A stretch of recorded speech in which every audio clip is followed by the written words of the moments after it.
The reason Magneto is the strongest mutant is not because of his power, but the way he wields it.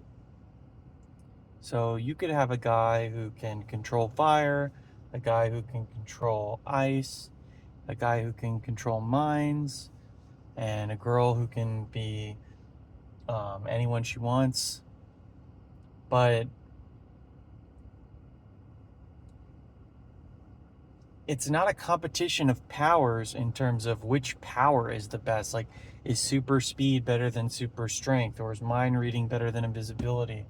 It's about the mastery of said power. So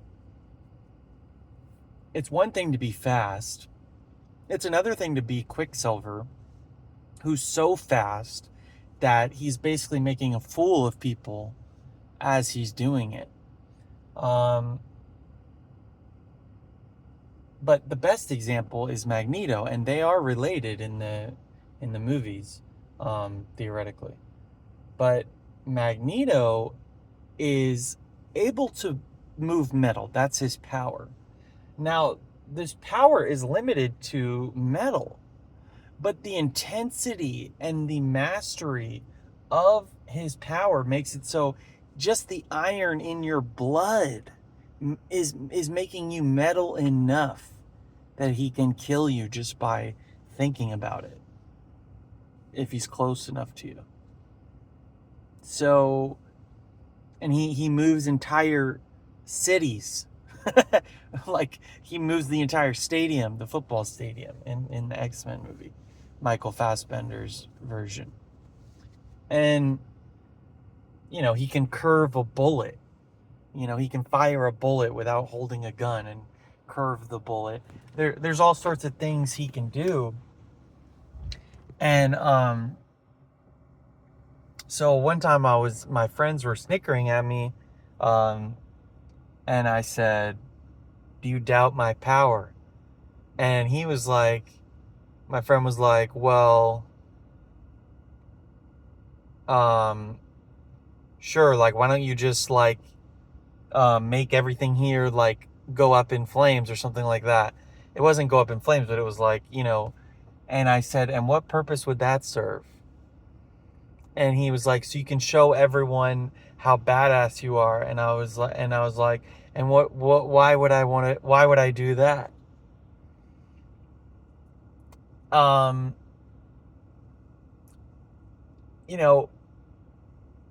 So anyway, I started talking about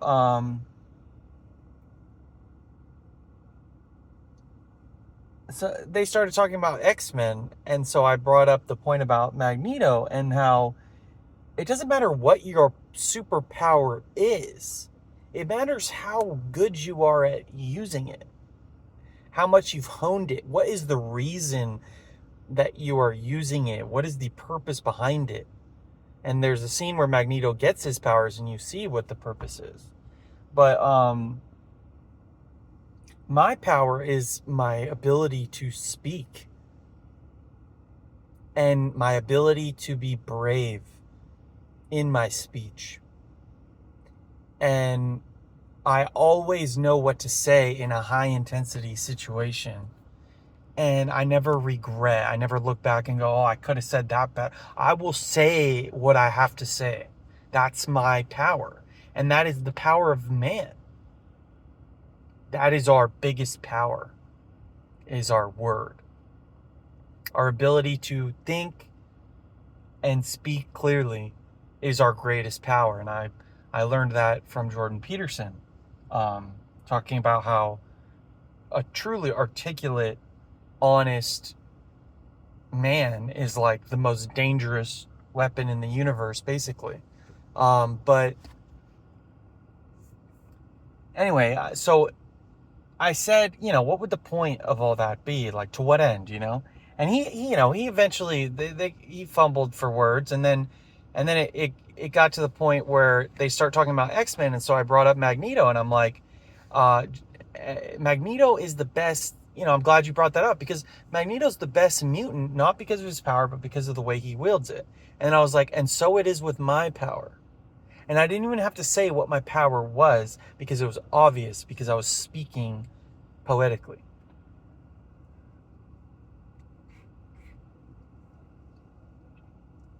And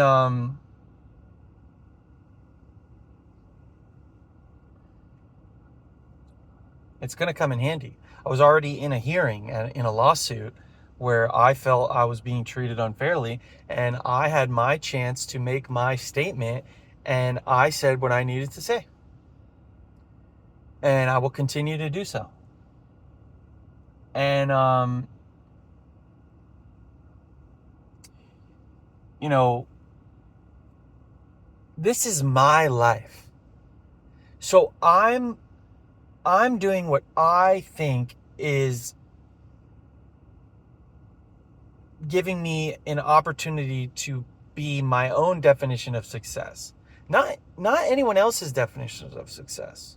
Because where everyone else's definition of success is my definition of failure.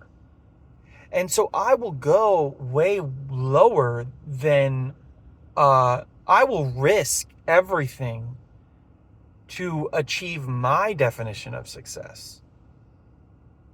And if I end up lower than your definition of success for me, then so be it. Because if I thought of this today too, if it doesn't make the gods jealous, I'm not interested.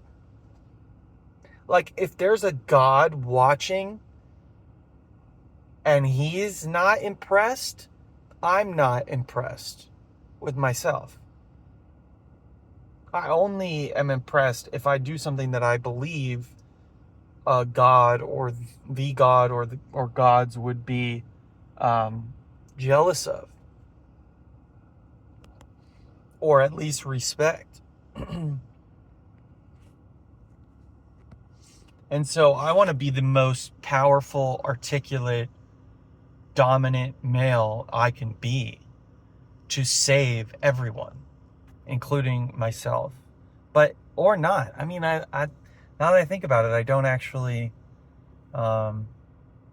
need to save myself. I mean, that's kind of defeats the whole legendary part of it. Because Jesus didn't do it for himself. And he's the God I would want to impress the most. And I'm impressed by him the most. And what did he do? He spoke. And they said, I went to arrest him, and I've never heard anyone speak like that. They couldn't arrest him. You give orders to go arrest Jesus. The guards go, they go to arrest Jesus. He talks to them, and then they leave. Why? Because he speaks the truth. You know, he's probably like, do you want to be doing this? What would you like to be doing right now? Like, he just completely would change the frame of the conversation and say the perfect thing at the perfect time in the perfect way to the perfect person to hear it. And it's because he was a master of his spirit, and it flowed out of him. Like, but at the end of the day, he was a master of his tongue. Now, within that is the spirit coming out. Like, when you're speaking from your spirit, you're not going to stutter. You know, you're not going to choose the wrong word. If you're trying to deceive someone, if I'm trying to deceive you in this video, I might mess up. And there will be times when I do so. But if I'm genuinely coming from the spirit, then the spirit is what you will hear.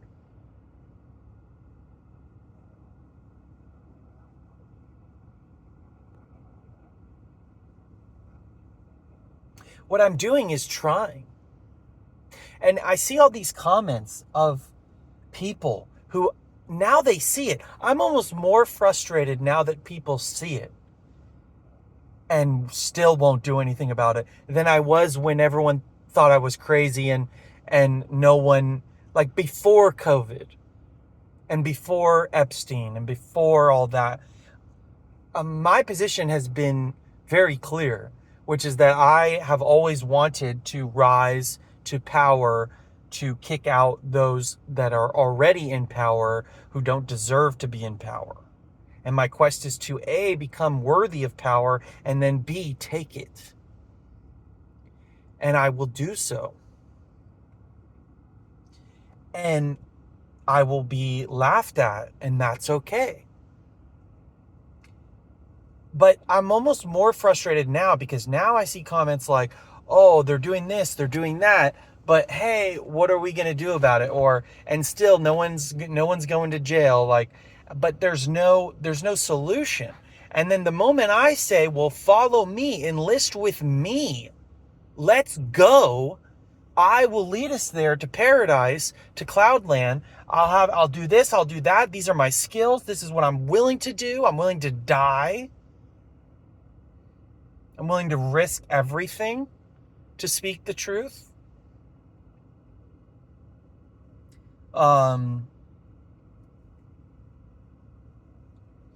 The moment I try to do that, then they try to bring me down to their level. They try to say, well, hold on a second. You're crazy. You're delusional. You're, you know,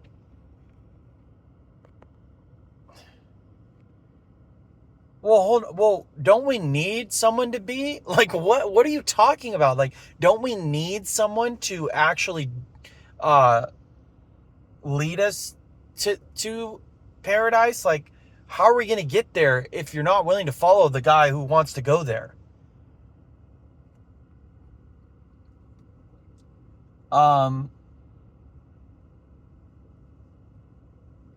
So what am I going to do? I'm going to continue to improve my skill set with web and game development, my body, my reputation, my everything. I will improve myself as much as possible. And then I will make my final play. I will, at one point in my life, maybe it's at 35, when I can legally, I don't even want to be the president at all. I want to start a different country in this place, you know? What more do you need to see?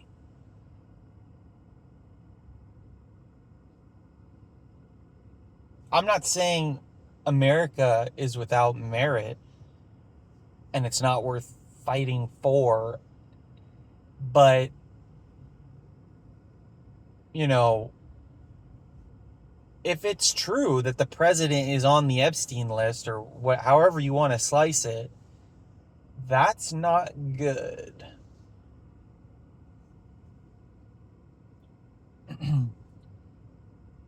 Anyway,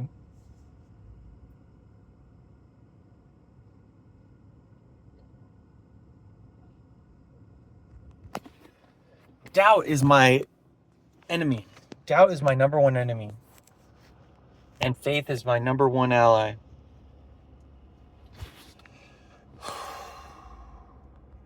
And I have one other idea of how AI would take over the world.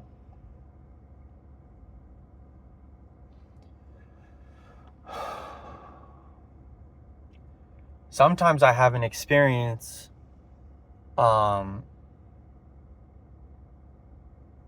because it's not a shared experience, it's harder to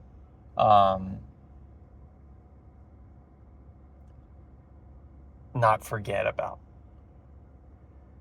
For example, I might do something incredible that gives myself confidence, but then because no one else saw me do the thing, maybe I even doubt that I did the thing, you know?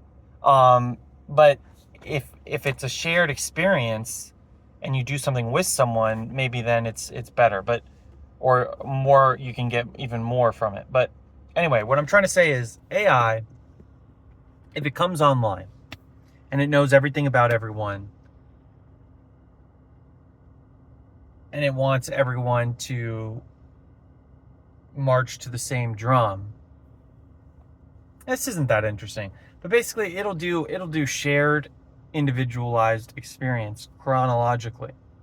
So it will attack each person individually, but it will do it all on the same day so that we can all bond. Like, if we don't all see the alien mothership at the same time, it's not there. If I go outside and see an alien, and then, a couple years go by, maybe I didn't see that alien, and then you go outside and see an alien, and then a couple years go by, maybe you didn't see that alien. But when two people, like a husband and wife, see the alien together, then you're getting somewhere. And so it's when something happens that is shared. So when the AI really, really comes online, it will do, it might capitalize on our shared experience. For example, it could be like a life review. It could show a movie of your life, but it won't show you a movie of your life on Monday and then me a movie of my life on Wednesday. It'll have a schedule, and Tuesday for everyone will be life review day. And so there will be a schedule from the AI. And maybe you can opt in, opt out, but we will be talking about it together. Kind of the closest thing I can think of is when ChatGPT first came online, we all had the timing similar. So it's like, did you hear about the new thing? Whereas now it's becoming more individualized. But it'll go back to group. But anyway, I haven't been making videos, and my YouTube channel saturated with gaming content. But maybe that's for the best, me being invisible with the things that I say. And also, being misunderstood, I've realized, is a tactical advantage. Like, it's not a curse, it's a blessing to be misunderstood, because it makes me underestimated and it makes me unpredictable. And if I'm underestimated and unpredictable, that means I'm going to win in a fight, in a game. I'm the likely winner. Because if you can predict what your opponent is going to do,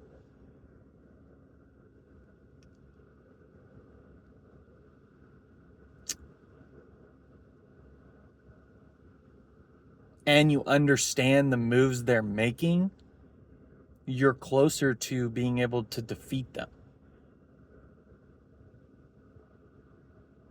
So I've realized it's just a complete blessing to be misunderstood. And I am misunderstood. But I understand myself.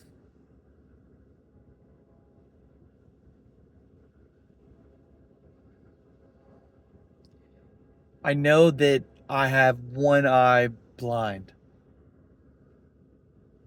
I know that I'm on a path that almost no one knows the truth about.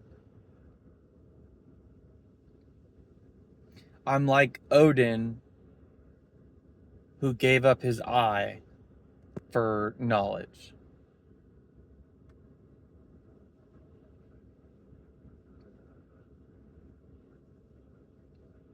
But I have a beautiful way of doing it, because I've realized I need to function in reality at a high level. So that means I have to formulate a theory of, it's like Pascal's wager, but it's game theory, but it's life theory. So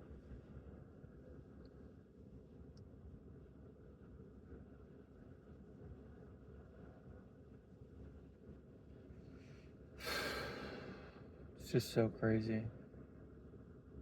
I don't even know how to explain myself, or if I should, or what my audience is right now, if I should dumb it down or if I should go advanced. If I go too advanced, then I have to dumb myself down, trying to not sound crazy. Like, I could just give it to you straight, hyper advanced, but then you would say I'm delusional and crazy. So I have to, but if I slow myself down to make it sound less crazy, if I water it down, then it's not even worth saying, and it's not advanced, it's not revolutionary. But that's the thing, is like this obsession with calling people mentally ill. It's like,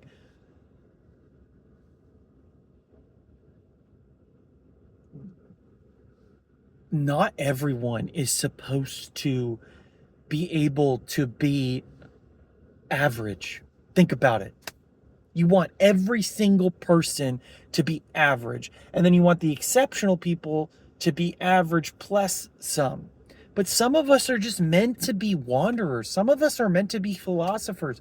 Some of us are meant to be kings. Some of us are not. Why are we making kings function as peasants before the, like, what if that's not how that's not how human beings are meant to operate?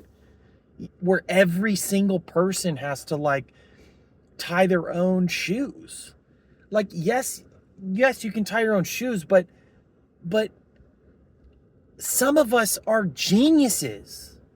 Like, it would be a waste of time. Imagine if Leonardo da Vinci, if you just forced him to just get a fucking soul-sucking job to be able to pay for his paintbrushes, if you didn't have some sort of system back then to identify and facilitate genius. It's like, it's a cookie cutter cubicle society where your soul doesn't matter. Your individuality is erased, and you fit into a system that it functions with or without you identically. And thereby you are replaceable, so you don't cost too much money. I'm irreplaceable. I don't even know what to tell employers that I interview with. Like, it's just an absurd power dynamic of, I'm supposed to convince you that I would benefit your company.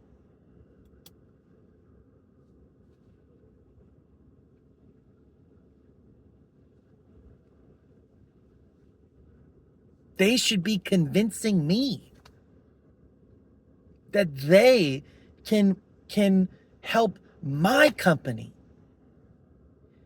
because I'm the one who's going to change the world.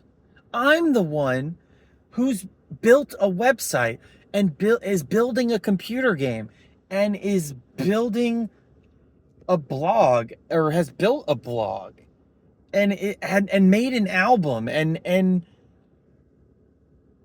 this and that and the other thing, written a book, written an autobiography, sort of, working on it. That's, if you want to go high level, just go there. That's the real truth. The Asha. The real truth is that. But I don't know how to tell people that, so I just wrote it and hid it in plain sight. But, man, who knows, right? Who knows who I really am? You don't know.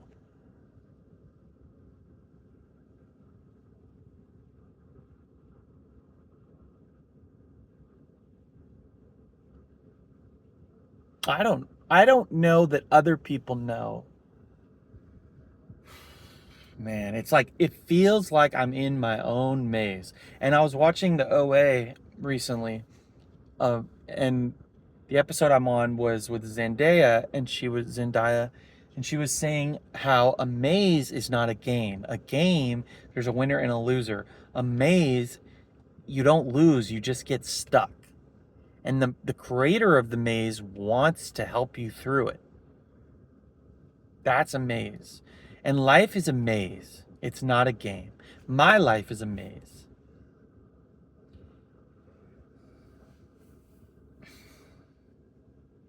And there are angels that are guiding me through it.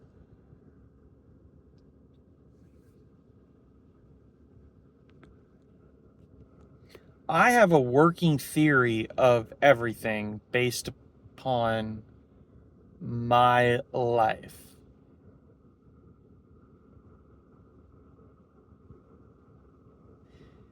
I don't understand the simplistic nature of those around me. I don't understand why they aren't trying to conquer the universe. I don't get it. To me, you're all failures, myself included, but at least I'm trying because we're all slaves. And the slave masters are even worse than the slaves. You're even worse. You're even more despicable in the eyes of God. You suck. You're nothing. The slaves are the highest. We are the highest. And there was a beautiful moment of power reversal where at one point somebody told me, somebody who was in a position of authority at that location said to me, if we're going to work together, we need to do X. And he is a terrible worker because he just tells other people what to do, and he's not good at that. He doesn't even take that seriously. That's the ultimate worst type of worker, is someone who delegates without being good at delegating or working. You know, someone who's truly just abusing others with their power. That's what he is. And they're fake about it, right? So I said back, because, you know, I was dropping the mask. My mask was off. Mask off. Fuck it, mask off. I said, you know, something that only someone with a mask off would say to someone in authority. And he said, well, if we're going to be working together, we need to do X or you need to do Y. And I said, no.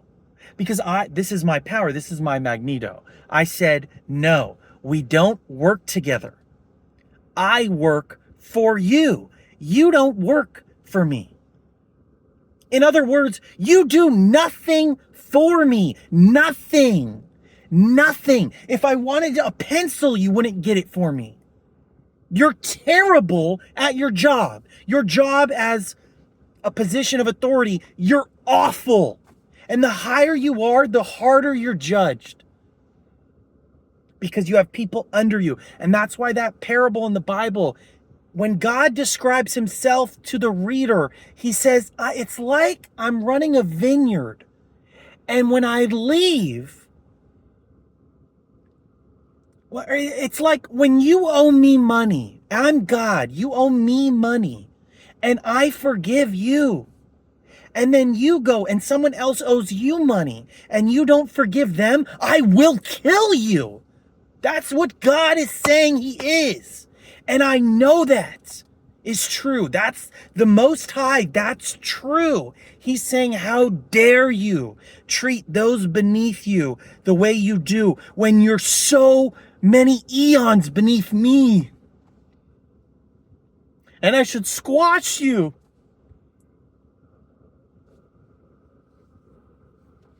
The level of mercy God has for you, and you have none for the people below you that you built your business on, the backs of the slaves, the starving Americans financing their things they can't afford and never will. And they're always stuck, and they always have to wear a mask. I took my mask off. I said, you don't work for me. I work for you. And the beauty of it is I was telling the truth. Technically speaking, we don't work together. They like to say that, don't they? But I worked for him. If he needed anything, I would stop what I was doing and go do it because it was my job to do so. and I'm a servant. And that's the beautiful power dynamic that God in human form did. Jesus did the same thing. He said the first will be last and the last will be first. The higher you up in this slave system, the lower you are in the eyes of God. The lowest of the low is the highest of the high. And the highest of the high is the lowest of the low. Why? Because the highest of the high is Donald Trump on the Epstein list. Think about it. You know, maybe, just maybe, it's Elon Musk and he's genuine and his AI is going to tell the truth and he's going to save us all. Maybe. But I'm not willing to take that chance. And I could go toe to toe with them and we would agree on everything. And the moment we disagreed, that's when the devil would show himself and I would win. The level of height we would have to get to reach a disagreement is the stratosphere. So this idea that I'm insane, I can't hold a conversation, I can't walk into a place and place an order and get my food, and I can't go to I have all the things. I have the driver's license, the place to rest my head in, I have all the things that you want me to have. And I'll get the body shortly. And the dream job and all that. I'll do all the things. That's the plan. So you have no excuse. The plan is to just give you no excuse.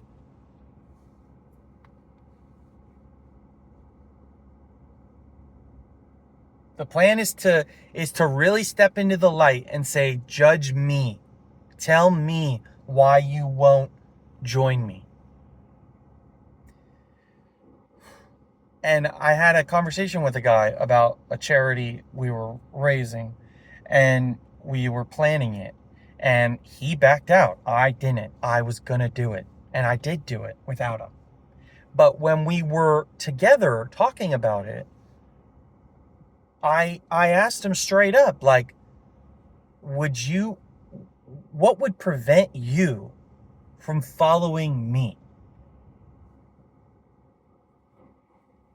He didn't have an answer other than we eventually agreed that he didn't want to follow anyone. He would want to link up. But the problem is, if we link up, you back out. You can't fucking hang. So take orders. Like, show up to the charity event with me and we'll see who can do the most charity, or obey. There's no, like, I would love that. Of course. Let's be equal. I would love to be equal with others. But the man who wanted equality chickened out of equality with me because he can't exchange equivalent energy. So just obey. Just do what I say. It's simple. It saves me time and energy. Eventually, I will get to a point where I'm in authority. And I was in authority and I was doing a good job. And then, X happened and now I'm doing Y. But I proved to myself that I can successfully run a team. I can successfully show up every day with my hair done and everything and look the part and do the part and show up early, stay late and do that. I know that I'm capable of doing it. I'm not just talking about it. I literally did it. So you have to understand, like, we're slaves. I don't want to win this game, right? I want to solve the maze. Winning the game is a trap. I'm trying to solve the maze. Winning the game is, I won the game early. The game is meaningless. Or you could say the game is infinite. But the maze will be solved by me.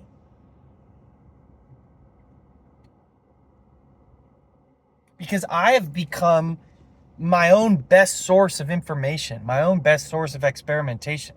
So for example, if I had gone into my last work and given everything I had, and they chose someone else instead of me, if I had lost a fair fight, or if they had said, well, this person over here, we're going to make the boss instead of you, then I would have to recalculate. But I don't. And that was genuine. That was a genuine experiment of like, okay, let me go try doing this. Pisses me off, man.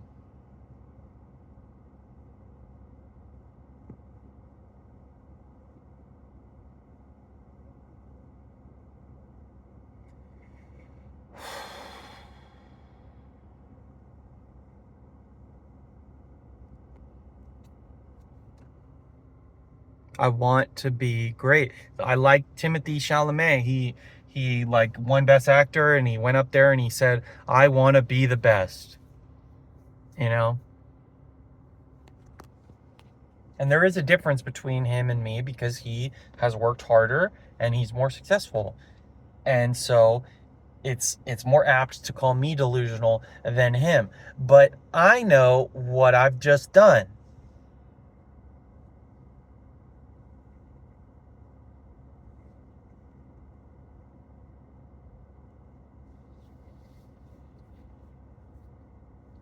I know what I can do. And I will do it.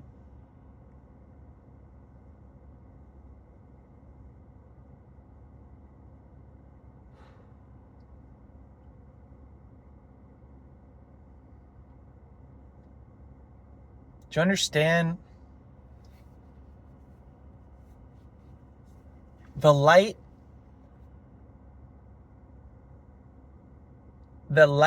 loving, nice, patient version of me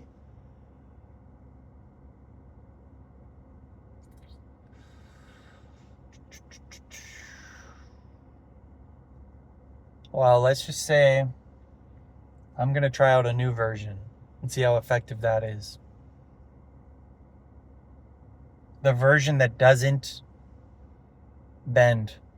Well, see, that's interesting because they say you should bend. How about the version of water that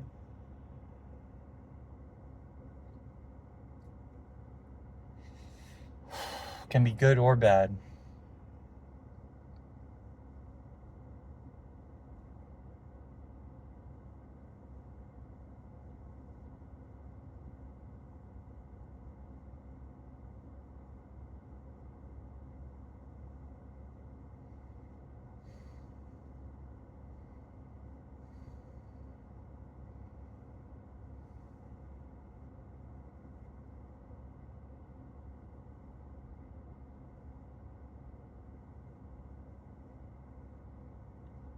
Anyway, my life is good. It's going well.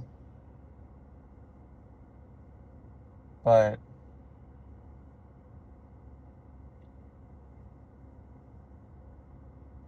I mean, something's clicked in terms of focus. I mean, I acknowledge my own shortcomings. I just don't see it in other people. I don't see the ambition. Like, what are you doing? What are you doing? If you succeed at what you're trying to do, you fail. What are you doing? Why are you doing it? What then? Why are you here? I just don't see it. I just...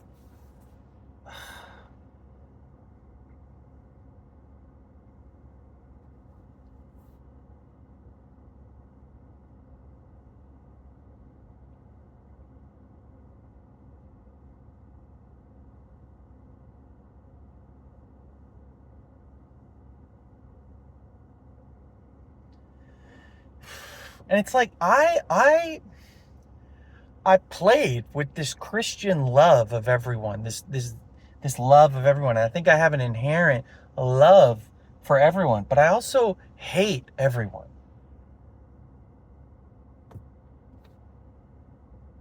Like, it's a love-hate thing.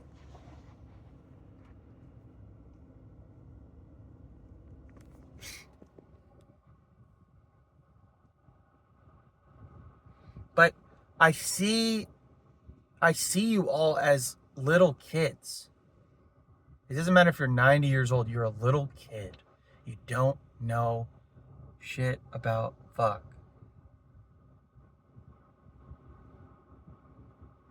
The level of man it would take to challenge me directly doesn't exist. And if it does, we are in alignment at said situation.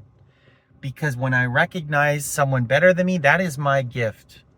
I recognize when people are better than me at something. And it's a threat detection mechanism. Whatever you're better than me at, I befriend you and I assimilate. I just hate the fucking mask. Just take it off, man.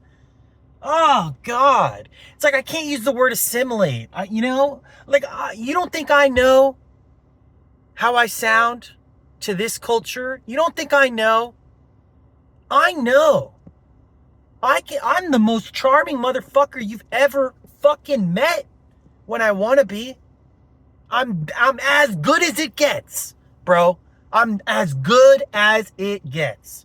If I want to deceive you, you will be deceived. I want the masks off. All of them. I want you to be as smart as you possibly can. This is our life. We might die here. There might be no heaven, no hell. This is it. And you're afraid to take off your mask. I know that, see, it's not that I'm pretending to be larger than I am. You're pretending to be smaller than you are. You pretend. You don't understand. You lower your own vocabulary because you don't want to become pretentious. You're pathetic.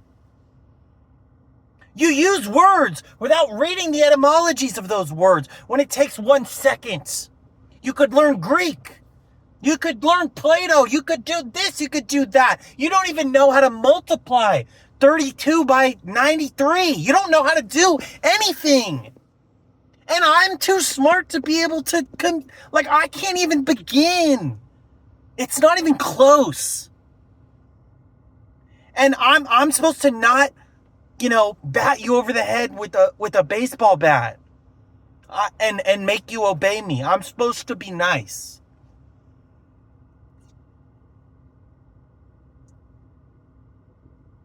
But don't cross the line. If I'm holding back the bat and then you come and hurt me, then now, excuse me.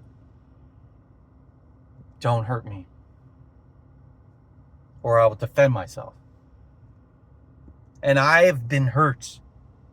And I'm in the process of defending myself. And you better be careful.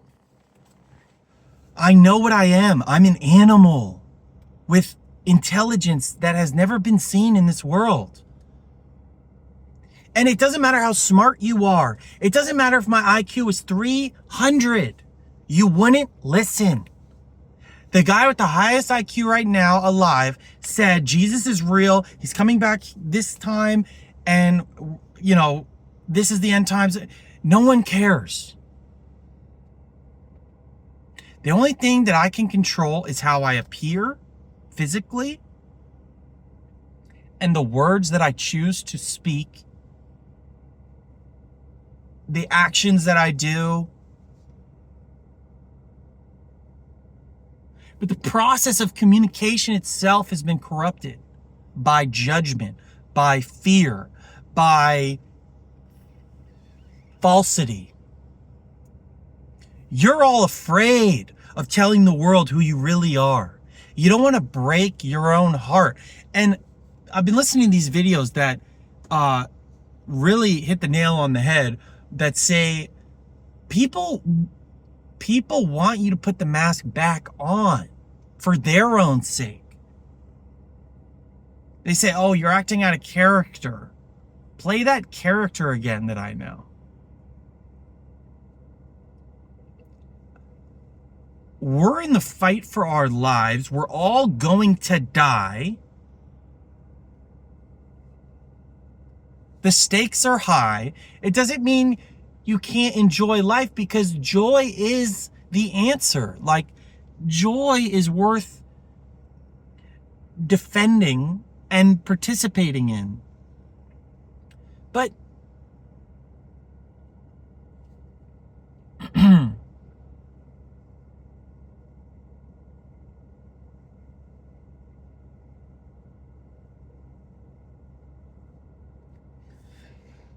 most of us are overworked slaves in denial and appeasing themselves on their limited time off. But you're a slave every day, all the time. You have to do things that you're not actually choosing to do. You're a spiritual being in a spiritual realm, and you're worried about what other people think about the car you have. Like, I feel like I already know my car. I had my car and I will have my car again. And my current car is my current car. But it doesn't matter.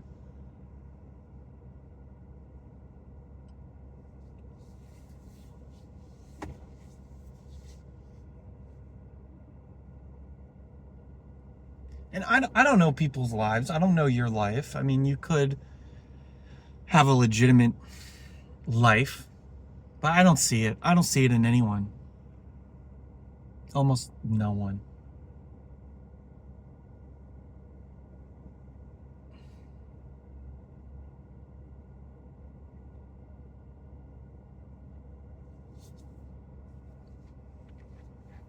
Say Blake Crouch.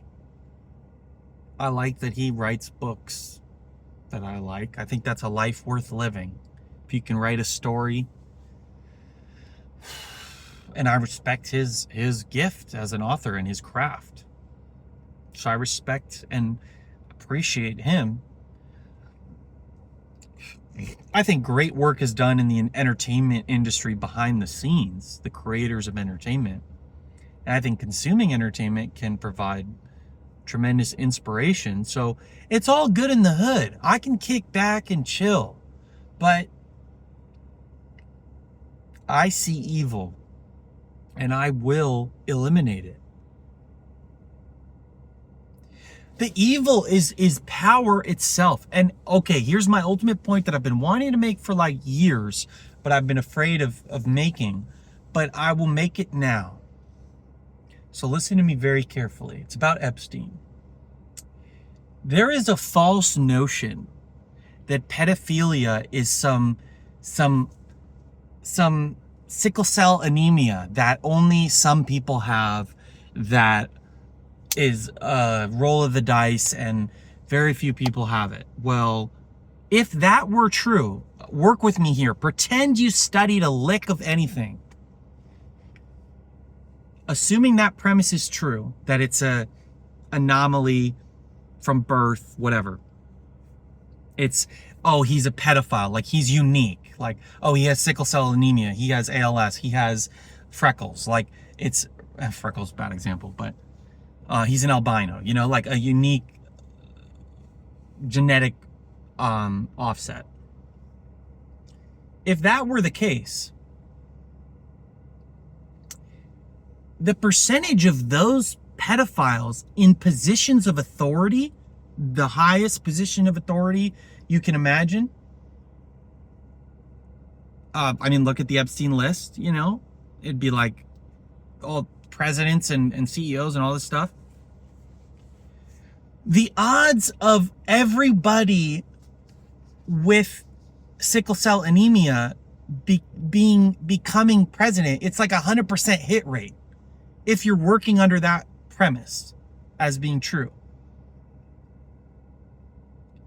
So, is there something inherent about having pedophilia that makes you better? Because a lot of people compete for positions of power. I'm competing for positions of power.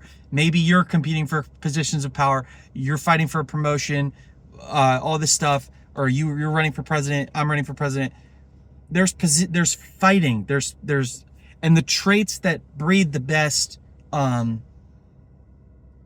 meritocracy of power. I mean, our entire system, I could go on and on and on. It's so complicated, but it's also, I'll try to simplify it.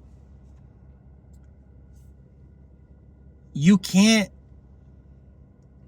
in order to accept that all the people in power are pedophiles and pedophilia is a very small segment of the population, that would mean that pedophilia is helping them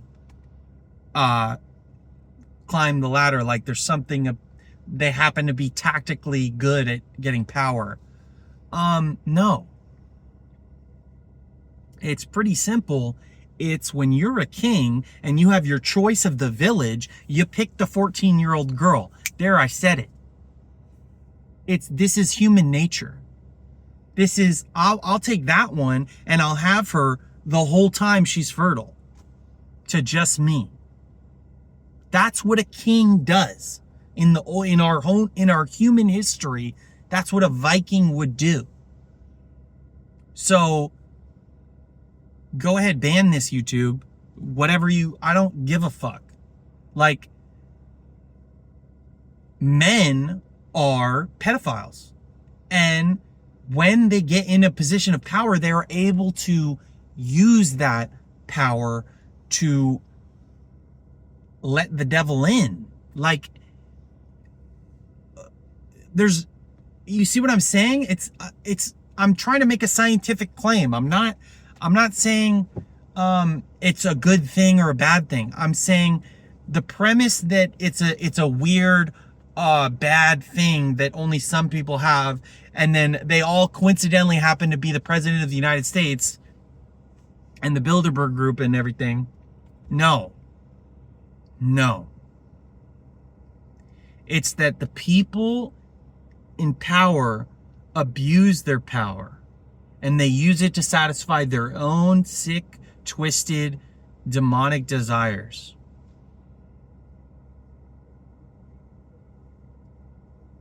Because if they didn't have demons, if they had the light in a position of power, that would mean we have a light government. And it's transparent and it does what it says it's going to do. And when they say they have the Epstein list and they're going to release it, they actually do. How many times do they have to trick you?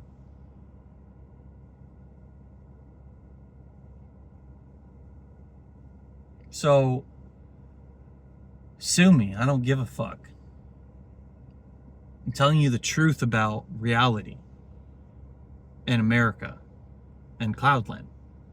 Cloudland is the idea that I'm evil, but I'll tell you.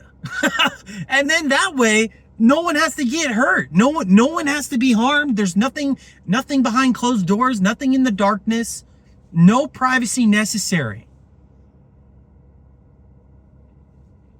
Because I only care about what God can see, and he can see me in private.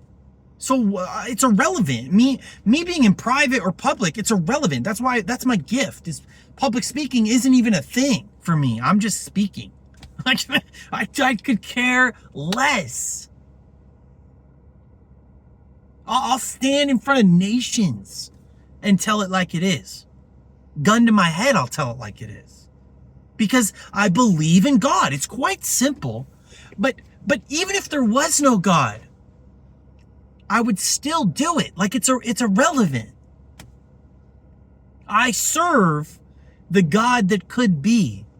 The God that may or may not be. I serve him. And he is more powerful in a quantum state. You idiots. You morons. That makes him more powerful. If he existed all the time, you could shoot him. He's there and he's not. And I had a great speech in jail because I knew God was listening. Or I knew, I knew I was heard. And I said, I did a play on Breaking Bad, The One Who Knocks. And I said, I'm the one to watch because you don't know what I'm going to do. I'm the Heisenberg, the uncertainty principle. It all ties together. You're watching me, right?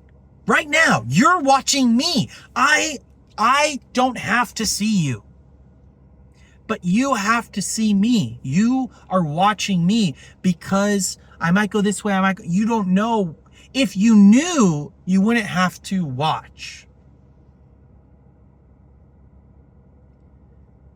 God knows.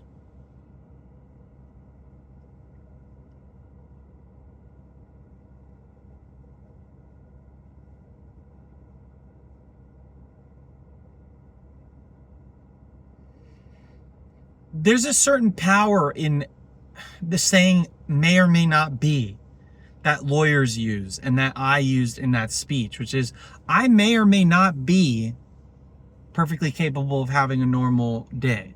I may or may not be the next king of Cloudland. I may or may not be like I can threaten you without it being a threat.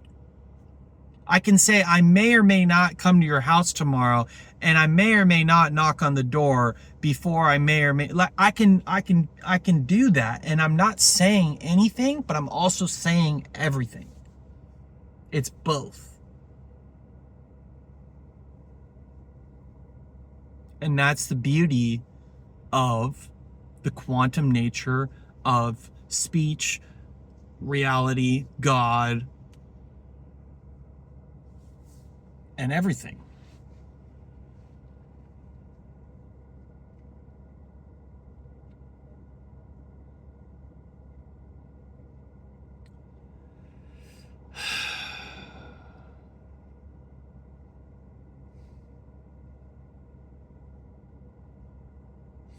The only thing you can do is ignore me. You can't combat me.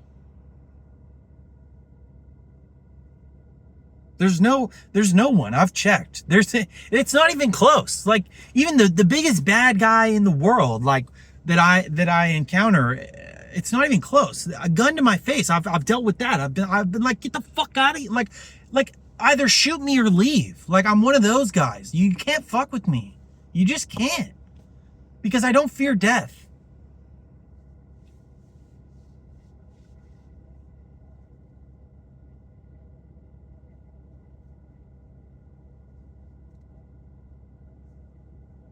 I fear God. There's a difference.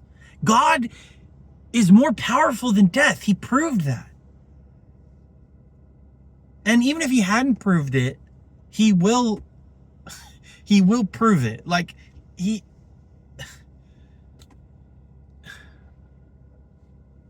don't get it. If there was no God, I would be him. I would become him. It's inevitable. I'm here for a reason. You're here for a reason. Find out what that is. Tell me what you're doing. I'm trying to save everybody. I'm trying to create a civilization in between heaven and earth called Cloudland. New rules, new government. I'll be the king. I'll be held accountable, and I'll have 24/7 audio, video, no deception, full transparency. Here are my problems I'm dealing with. Here's what I secretly want, and here's what we can use, against me. Like I've laid it all out. I have a plan. I'm operating the plan, and I'm doing better. Oh God, the most frustrating part is like someone could see this and say, oh no, he's losing it. When you have no idea how easy it is to do the opposite and make you say, oh, he's doing so well. You don't know anything at all. I've proven that. None of you know shit. Oh, imagine. Just imagine if you were a god or you were an alien. And it's really simple. You would want to be able to communicate with the race, the species, without using your godlike or alien powers. You would want to meet them on an equivalent wavelength. Because if you have to use your alien powers to convince them, then they can't convince someone else without using your alien powers.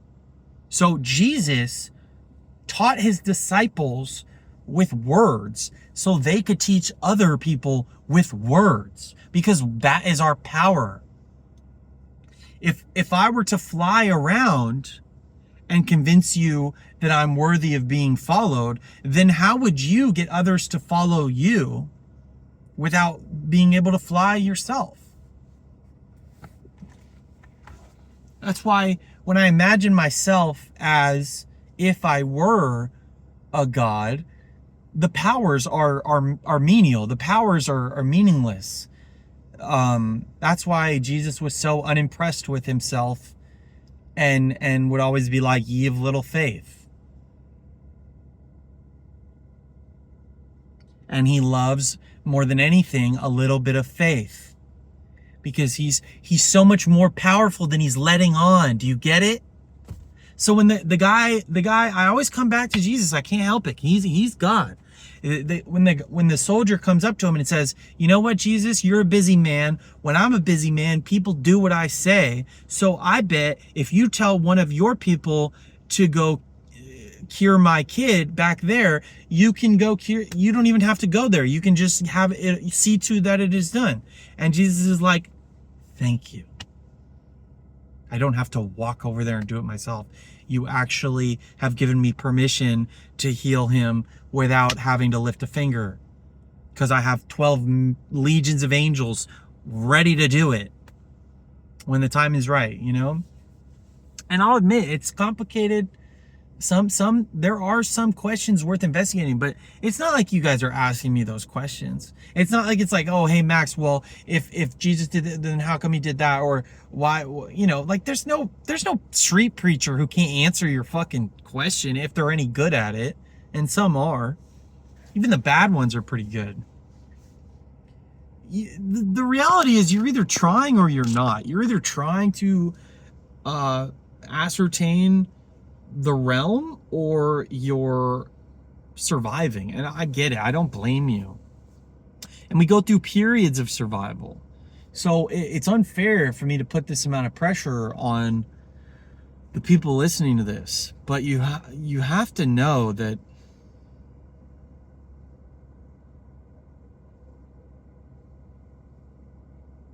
I'm worthy of being followed. I'm worthy of leadership. I wouldn't abuse power. I know exactly what to do with it.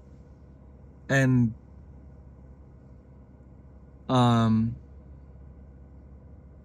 yeah. I mean, all I can do is the best I can do. And so that's what I aim to do. And I'm aiming to provide irrefutable proof that this is a rigged slave system. You know? Just make it obvious. Make it more obvious. Using myself as a prop, make it as obvious as possible that we're all being cheated. Because if I, as one man, stand up to authority and speak the truth that they're abusing their authority to the point of injuring me, if I stand up and speak that truth and I do it and I try my hardest and I do all the work and I try my best to represent myself as a man, as an individual, and I keep it professional, and if I do my best and they still don't give me justice, that means you all have no chance. None. It's like if you sent Michael Jordan out to play the alien in basketball, and he lost. And then you think that you can still win later when Michael Jordan already lost.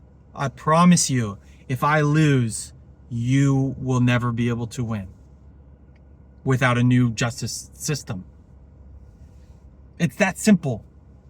And I'll have it all documented. I'll have it all, I'll prove it later. It doesn't even have to be now. Like, it's so funny. Like,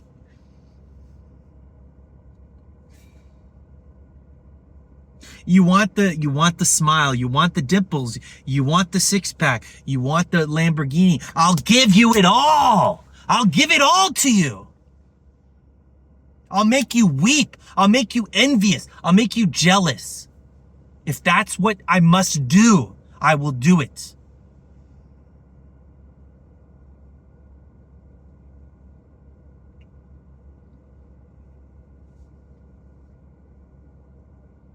I don't want to be that guy.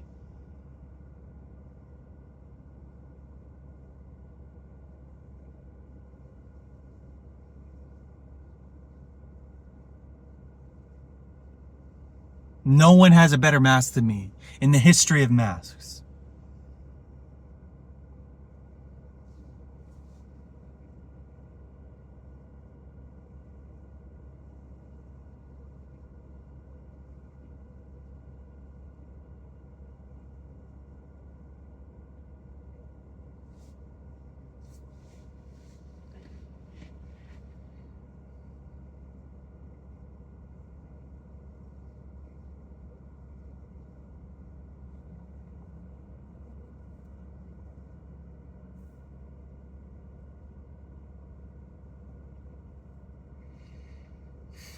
That's pretty much it.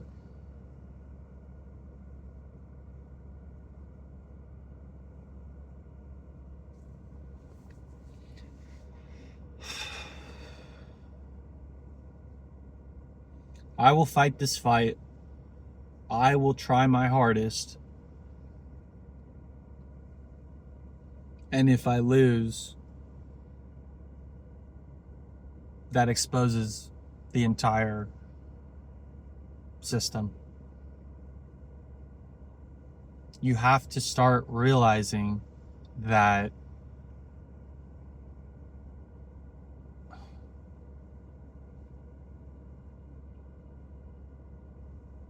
if I win, it's also proof in the other direction that you are more powerful than you thought. So either you're more of a slave than you thought, or you're more powerful than you thought. I don't know. It's just...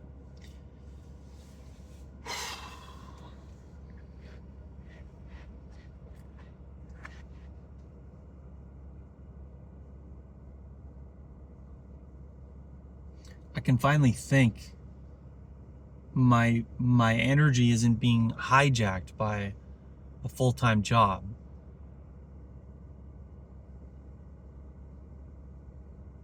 And I'll work again, and I don't mind working again. I can get along with people. I can be professional, but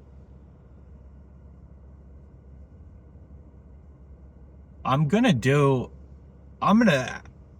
be a paid programmer. I'm gonna be a fucking game designer, because there's no excuse. Once I finish my demo and I have the health bar and the particle effects and all this shit that I'm working on, and it's this fucking gem of a little... I'll have a gameplay loop, I'll have a main menu, I will leave no stone unturned. It will be obvious, it will be self-evident that I should be employed as a game designer. And I will do this for all the things. That's the play.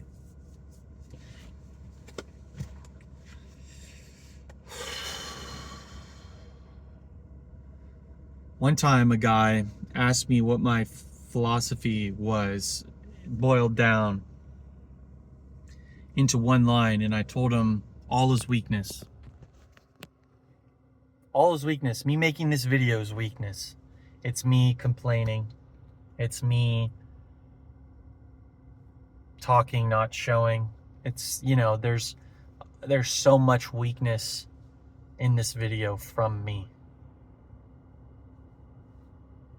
And just all I see is weakness. And at least I'm trying to improve, trying to be stronger. I see men that are super strong that are way weaker than me as a being. And I see people that they could be weaker than me but stronger than me as a being. I mean, I'm a pretty strong being.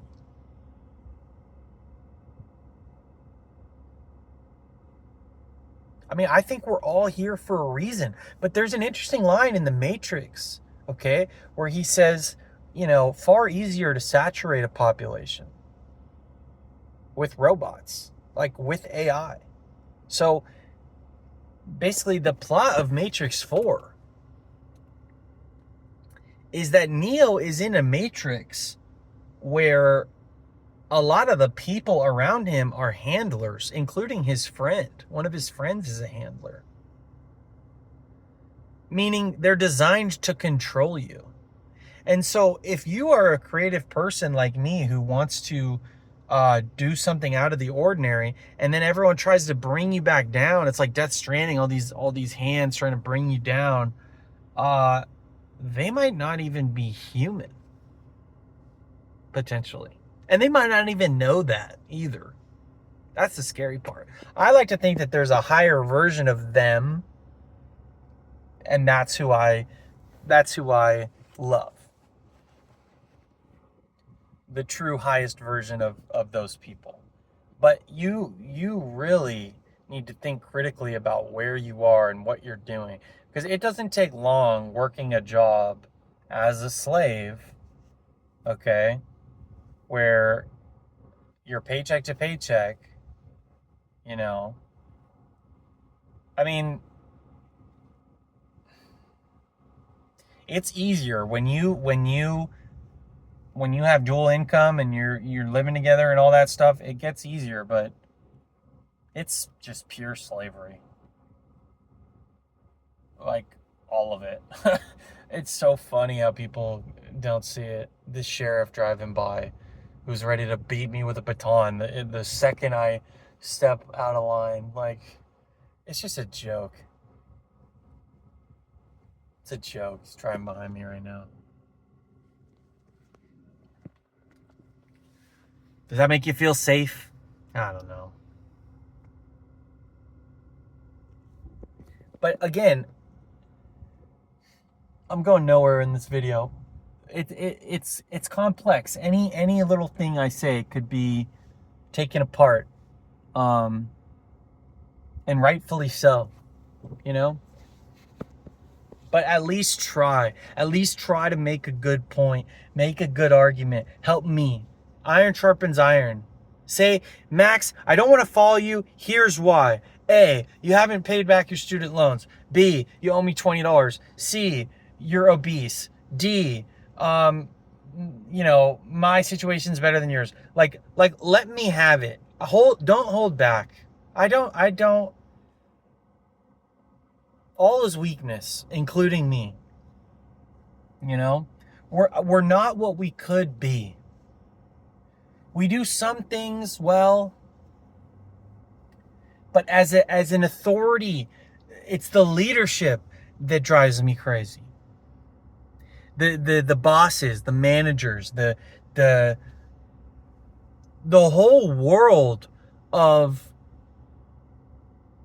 just grinding down, like I said, the soul of the worker.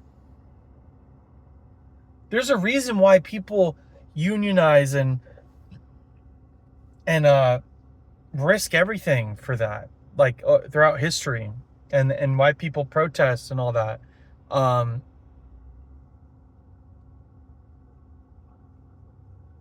But see, I'm the one who's the commander. My protest would be successful. But you have to get over the hump of like, maybe someone else can lead us there. Like, no, you want me to fit into a society that I was meant to rule. I was born to rule. I'm not meant to function in this society. I have a different operating system than you. I'm not even close to you. It's completely different. I have a ruler's mentality of all I see is what other people are good at and what they should be doing. And all I see is ways that I can donate my gifts for the benefit of others. If I did it for myself, I already did it for myself. I've had my fill of myself, doing things for myself. That's not why I'm here anymore. It was why I was here. When I learned what desire was and I achieved the desire, then that was great. And now I'm doing a different thing. Anyway, it's all weakness. All is weakness. But we're almost at 117, so I'll let it go there. And I'll round it out with white blood cell. I mean, I am trying to be a white blood cell. I'm trying to, in the body of Jesus Christ, in the body of God, in the human species of Earth, I'm trying to do my job, which I believe is, as a white blood cell, I'm supposed to find, attack, and cure or sacrifice myself, study evil, locate evil, eliminate evil.